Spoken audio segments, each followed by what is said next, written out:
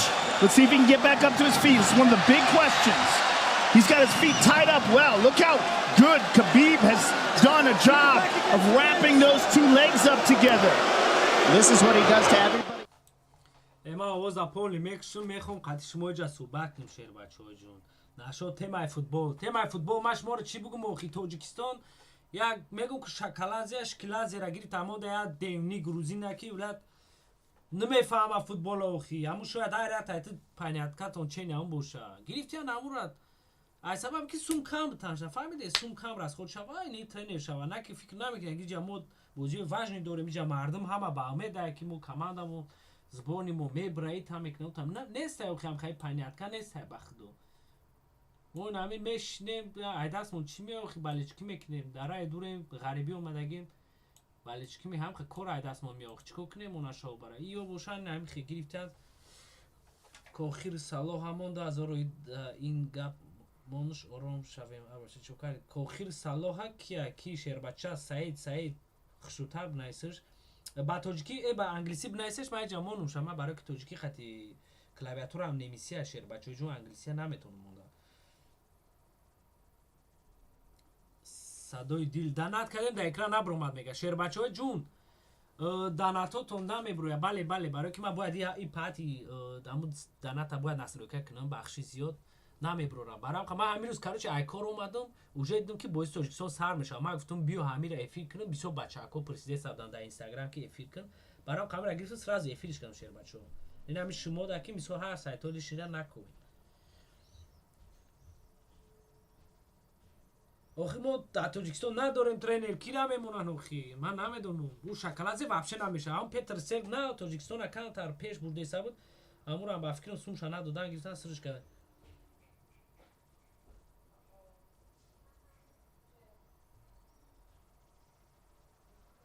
یگان کنکرینی سوز بنایسه ممنون رقصه امیدارمون در کنسرت باران رقص میکنه کو الو نایم مومون جون قدمون محمد نایم مومون پاپ بدرو پاپ بچاکو پاپ جی بدرو موزی بچاکو افرام همه برایم پاپ جی دایش که انترسات نمیکنه دیگه کو باران زلایخو موزیکا بیو نمونم شیر بچه بخشی زیاد من چو تایم باران در کنتر بارون ما دا نفورید کنتر یاد وقت یاد کور ما بود نکرد با ما کنتر همو دا ما دا نفورید جونون بزنیم ساگروش مو دیونه بخدا جونون میگم نه سعو جونون نمیوی خیلی نه خیلی اینا و جونون باتل خونده ایکو بیا همین را تماشا کنیم Möchtest du kein Airwaves? بچه همه کسا تیار شه فقط نگاه کنین باتلی جنون ها تماشا میکنین باتلی جنون حال به رکلام ها تماشا روی رکلام سیون با جنون ریپ خونده من میخند موزیه چیه قطعش مو باتلش شب خیر همون یک بار خطوبه شب خیر так صدای دیل نیست فدیا نازنین مومش اگه بلا فدیا همون ترکش گاره نیزوری با خدا معخولم شید از فدیا را ترکش هم میونه اول بیگ کنی دیونا را بینیم فدیا ترک زور اومده همین غم وای شوا سکیت شوا فهمو یک سوال دیگه چی برای چی و باید چی باید باتل برامدی دختر قطعی بچه باتل خواستم که یگانه ما شوم دختری که روبرو قطعی بچه باتل کرد در تاجیکستان یکمش دویمش خایب خواستم سیومش زورم کرد چهارمش بخشی زیاد آواز یه مر نمیفوره بخدا پراتیونی بدن بیا ترک هم فدیه را مونه بخدا زور خونده همون ساگره کلیپش خالی کو چی اومده چیز تو امریکانسکی ساورمینی اومده مردک بری حال بی آنه میره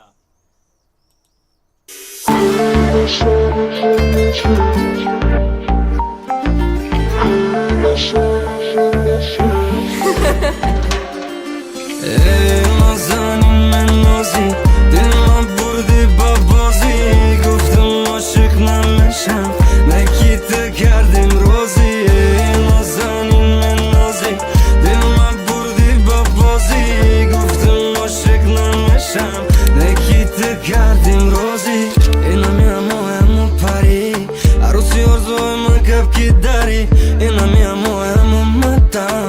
Найки ранги-то оттуда кино надида. Фея, ты моя, только ты я. Не я, никому не отдам тебя.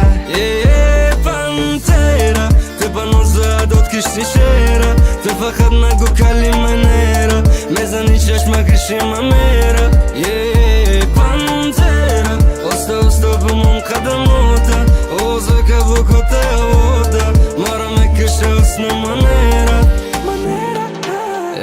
Нозани мен нози, дилма бурди бабози. Гуфтум ашиq намешам, накита кардим рози. Нозани мен нози, дилма бурди бабози. Гуфтум ашиq намешам, накита кардим рози. Духта, исенга мои пухта. Намек заре хата ки ма гуфтам, лаҷон тамак кашидам. Raqs kun, mumina o'zim gitara raqs kun. Dar bu yaramati tumasdim, dilma biqab kinata pites. Qadu qomati tuximcha itara, figura gitara, и бачада. Sherbachoi jun yak stories kaistam baroy Fedya. Da Instagram baram ka hamma kasa komentar da iltimos Fedya bnazin. Fedya. Raftim. Sherbachoi jun hamma kasa komentar da Fedya bnazin. Fedya hamma kasa.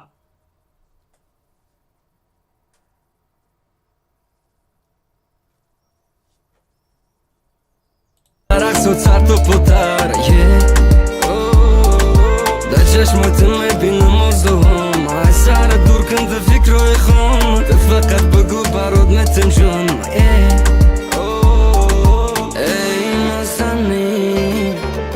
nazani, ey nazani.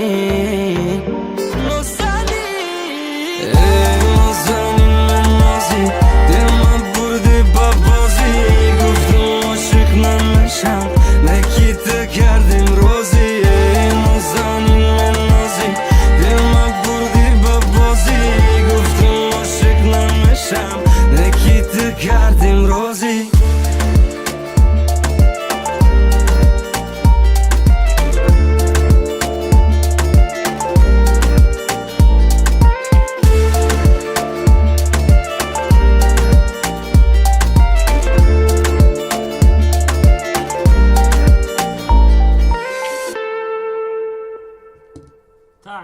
Я вот гамонем ша.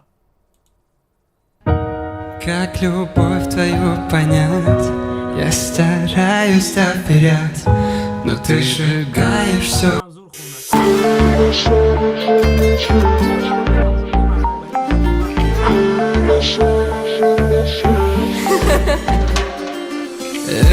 Nazani men nozi, dilma burdi babozi.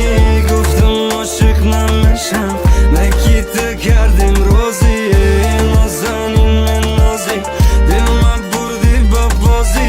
Guftum ashik namesham, nakita kardim rozi. Ina mia moja mu pari, arusi orzoima kapki dari. Ina mia moja mu matam, найки ранги-то оттуда кино надида. Фея, ты моя, только ты я. Не я, никому не отдам тебя. Пантера, ты поноза дот киштишера. Ты фахад нагу калиманера. Мезани чашма гришимамера. Пантера, оста бумон кадамота. Озака вукота вода. Мара мекиша усна манера. Nazani men nozi, dilma burdi babozi. Guftum ashik namesham, nakita kardim rozi. Nazani men nozi, dilma burdi babozi. Guftum ashik namesham, nakita kardim rozi. Dukhta, isenga moyi pukhta. Namak zare khata ki ma guftam, lajon tamak kashidam. Raqs kun, mumina o'zim gitara raqs kun. Dar bu yaramati tumasdim, dilma biqab kinata pites. Qadu qomati tuximcha itara, figura gitara. I bachada raqsu sartu putar, da چشماتم میبینم آرزوهام ای سر دور کن ده فکرهای خام ده فقط بگو برات متم جون ای نازنی نازنی ای نازنی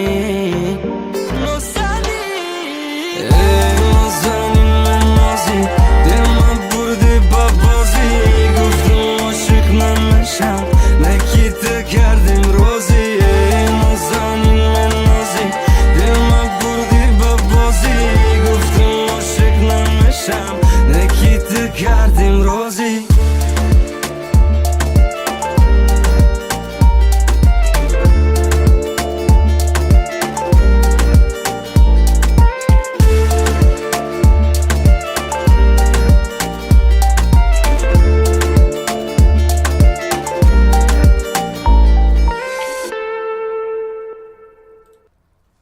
Так, Щербачой джун ира кштем. Чи монем бо? Сразу бнаси комментарий да бекор боше.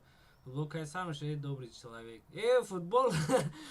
Футбола паго результат абине ки Тоҷикистон сев сени чаш мекунавти. Худоё то. Бахай Щербачой ами конкретно фанат футбол шуден, хеле бераҳа нашен. Бой мета мебра, фар надора, иншалло мебрам. جون دم دم رقصری صغیره همین کدام دختر رس با قاب کدگی وردگی فیدیا روها کسیا ایرا بی این بافکه مرس های توجیک نیست صغیره چرا بی وو ایتانی فیدیا اما کسا میشنین صغیره همجا پاین برگ زدن ای توبه توبه فیدیا زور های صغیره زور ما خشب کم کم صحبت کدگی اون بچه ها که زور های تاری صحبت کنیش همش تینجا سنی حرمتی ای خیلی سوزه ولی این بارون تریکش نمونم به چاکو پرزنه خیلی نمیمونم شد محمد نعیموف جنون اگنوی نیست محمد نعیموف کی جان کدای ریپی موزیکا توجیکی محمد نعیموف تمام محمد نعیموف 29 سیان محمد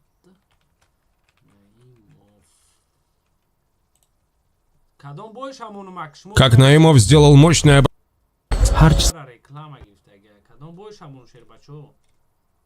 Las Vegas tonight as we get you the tail of the...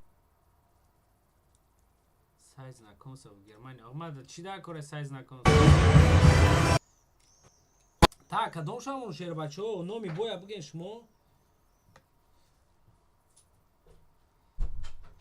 Ки Руслан блок мекне барои гап безеб найсагид.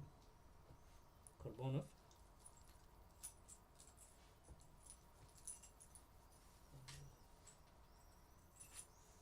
Да, Алишер Курбонов аккурат кадишам блок мекне. Фаридун Нодилов. Исоб сев ноши бойду дан рафт ба фикрам. Ни якум италанда музикаро овоза шинидам.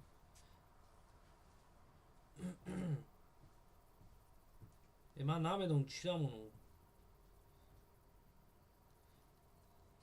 علیشر کی نیست شخ میلیونر اهمیت شونت شیر بچه او خیلی بیکار نکرد میکنه گپای بزید ننسید شما او خرشیدن خیلی مودم میشه شیر بچه جون نکرد نکنه هم مثلا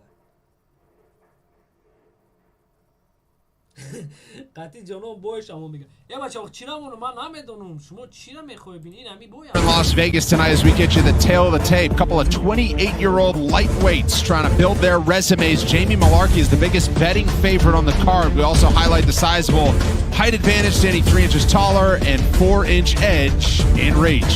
Here's Bruce Buffer. Ladies and gentlemen, this fight is 3 rounds in the UFC lightweight division. Introducing first, fighting out of the blue corner, a mixed martial artist holding professional record, 8 wins, 2 losses. He stands 5 feet 9 inches tall, weighing in at 155. بخدا همین نایم فکوم هم سرشای بایش دیدگیم گفتگیم همی آدم خجنگ نمیتونه ناکی شوخی باشخو 3 تا بای پاویدا کرده در UFC. And when the action begins, our... اما خیلی میکنم بای کی مخاچف اینترسین تره کوب نویسین کامنتار ده بای مخاچف همونو میشه تماشا کنی زویر رول میمونوشه شیر بچه سرود همون فدیه میگه صغیره زور خونده سروده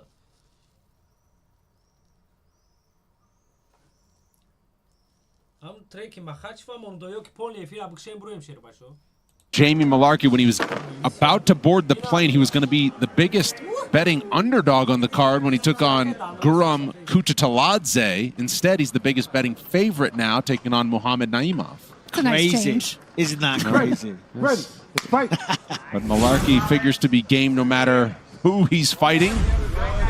He's in the green, Naimov is in the white.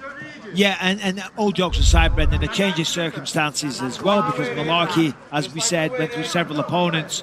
Naimov just found out on Tuesday. In fact, he was eating shashlik. He said it's Tajikistan barbecue. That's In right. his words, like Americans could never do. Right, he's talking to Laura from Kansas City. Yeah, he's gonna have to watch his mouth. You know? we'll have a barbecue off, but The shashlik sounds good, though. it does sound good. It does sound very good. I'm excited to see what he's gonna do in this first round because Naimov starts hot and the leg kicks especially. I mean, he's coming right off of a head kick knockout coming into this fight outside of the UFC. A lot of momentum. Nothing to lose. Well, both guys are explosive strikers. Malarkey more of a boxing style. But as we said, Naimov loves to spin, loves the head kicks, loves to shoot a double leg as well. Last time Malarkey was here at the UFC Apex was last July. It was one of the best fights of the year here at the Apex against Michael Johnson. You can see when you look at these two, there's a nice body shot. او امریکن سازی کامنتاتور گوسوده نایم فقط پاس ده میگه شاشلیک میکنه By Malarkey. Got to keep him on the end of the shots. Got a 4-inch reach advantage. Use the jab, crowd the kicker, put him on his back foot. Here we go. You don't like it, he's folding already. Malarkey trying to close the distance. Nearly a clash of heads as they clinch now. Body lock for Malarkey, and he uses it to his advantage. Nicely done. That was touch and go there. Naim. دیگه نشون از دست ای بچه استریم بلوک کردن شاید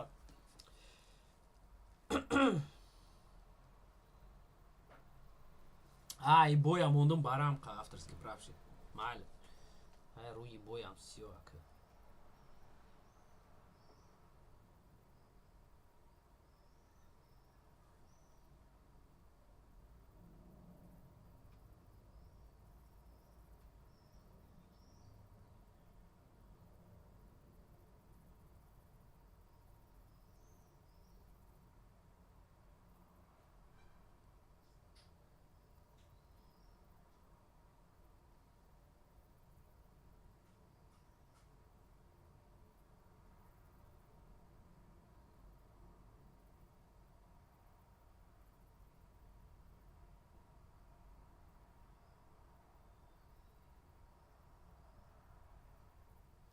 لا استریم بلوک کردم با فکرم